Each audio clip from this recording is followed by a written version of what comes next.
What's up guys, Mr. Dan here, back again. Today I'll be reviewing this Hammer Films collection of 5 films. Previously I showed these briefly in a haul video that I received. And this is the second one of these Hammer Films collections that I will be reviewing. I've already have a video up about my review of this first one if you want to check that out. This one will actually be divided into 2 parts. What I did was I reviewed some of these from memory, but then I accidentally deleted that video, and in the meantime I couldn't help myself. I had a great time with this whole collection. I watched all 5 films, so I'll be dividing the review into 2 parts.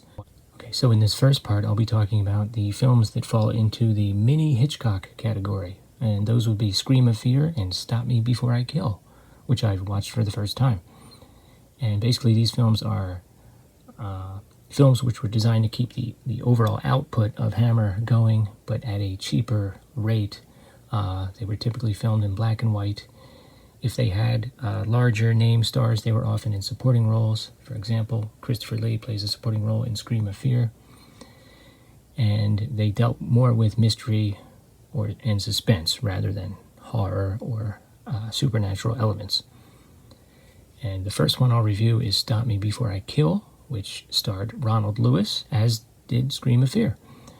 And overall it was pretty good. I enjoyed it. A little longer than most of those types of films, at 1 hour and 8 minutes. It still moved along pretty well. And it's interesting that both films have scenes that take place in France, even the same region of France on the coast. And both films do star Ronald Lewis, who was a very intense actor, very intense American actor. Sadly passed away in his early 50s. Very intense and had a great voice. Really could have done quite well just doing voice work in modern times, I think.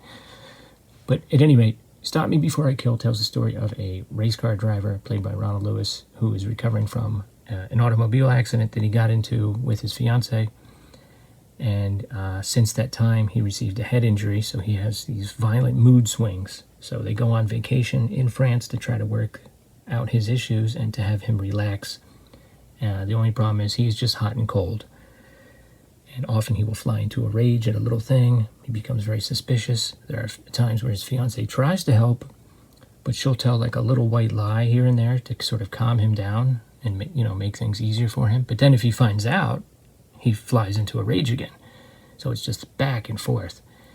And to make matters worse, there's a scene where he seems to be fine, but then he wraps his hands around her neck to the point where he leaves a mark. So then he becomes worried that his tendencies might actually be violent. And they actually meet an older gentleman who turns out to be a psychiatrist. He kind of befriends the couple. And the Ronald Lewis character is a little suspicious of him at first, but when they go back to London, where he has an office, he begins treatment and he seems to be making some progress.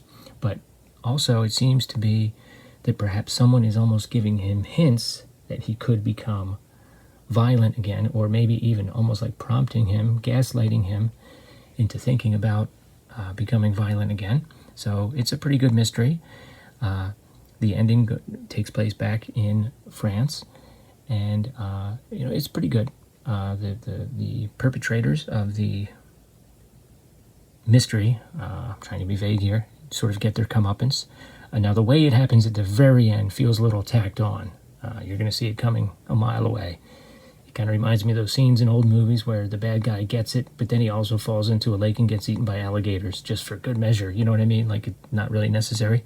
That doesn't happen in this film. I'm just saying that's kind of what it reminded me of. All in all, a good film. I did enjoy it. Now, Scream of Fear I had seen before, but it had been some years.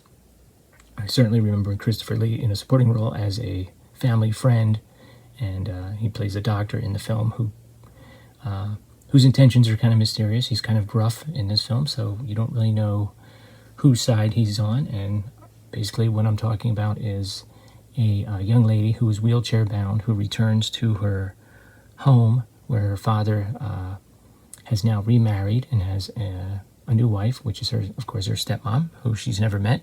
As the chauffeur is driving her home from the airport, she hears some contradictory things. She first hears from him that her father has not been very well lately, but then when she gets to the house, her stepmother says, oh, actually he's away on business. So she thinks that's a little strange. So they help her get settled in, and then she begins to hear things and see things, and there's a few times where she will hear noises and go to investigate, and there is her father. And when she approaches him, it turns out that he is dead. At least that's what it looks like. It's not really her father, it's her father's body. So she will call out to people and make a commotion, and then when they arrive, he's not there. So that happens a couple times. She kind of enlists the aid of the chauffeur to try to figure out what's going on. And also the doctor, played by Christopher Lee, kind of takes an interest, and you sort of become aware of a plot. There's kind of an accident that happens, the police get involved, and the whole thing comes to a conclusion, and it's pretty satisfying. Now, again, these were not films that were heavy on the special effects, and there's even a couple scenes where vehicles are hurtling down hills and cliffs, and the way that they do it is a little bit goofy. It's left to your imagination. But again, these are more like psychological type films. And like I said, the conclusion is very rewarding. Now, there's a tacked on comeuppance at the end where, like I said, the police get involved. The mystery plays out, and then somebody at the end really gets it. And you can see it coming from a mile away. And I don't know, I didn't find it quite as contrived as the very ending of Stop Me Before I Kill. But I'm not sure. I'm of two minds about it. It was very satisfying to see, but it was almost a little bit too contrived the way it was set up. All in all, a good film. My two favorite mini Hitchcocks are still Maniac and The Snorkel, which were on the other collection, followed by Scream of Fear, and then Stop Me Before I Kill. There is another one with Oliver Reed that I haven't seen in some years called Paranoiac. So having not seen that in some years, I would put that right behind Scream of Fear, but I'd have to rewatch that. Okay, so this will conclude part 1 of my review of this collection. Come back again, I'll be reviewing the other 3 films, which were larger budgeted films. 2 of them did also star Christopher Lee. Very cool to see him in 3 very different roles in this collection. Okay, obviously in Scream of Fear, it's more of a supporting role, so he gets to do a lot more in both of the other films. Even though, like in The Gorgon, he kind of shows up kind of later in the film. Man, what a presence, what a guy. Also, another cool thing is that the gentleman that plays the mummy in Curse of the Mummy's Tomb actually has an uncredited appearance in Stop Me Before I Kill as a taxi cab driver, a gentleman by the name of Dickie Owen. Alright guys, there's the end of part 1. Come back again for part 2 as I review the remaining 3 films on this set. Thanks a lot. Have a good one.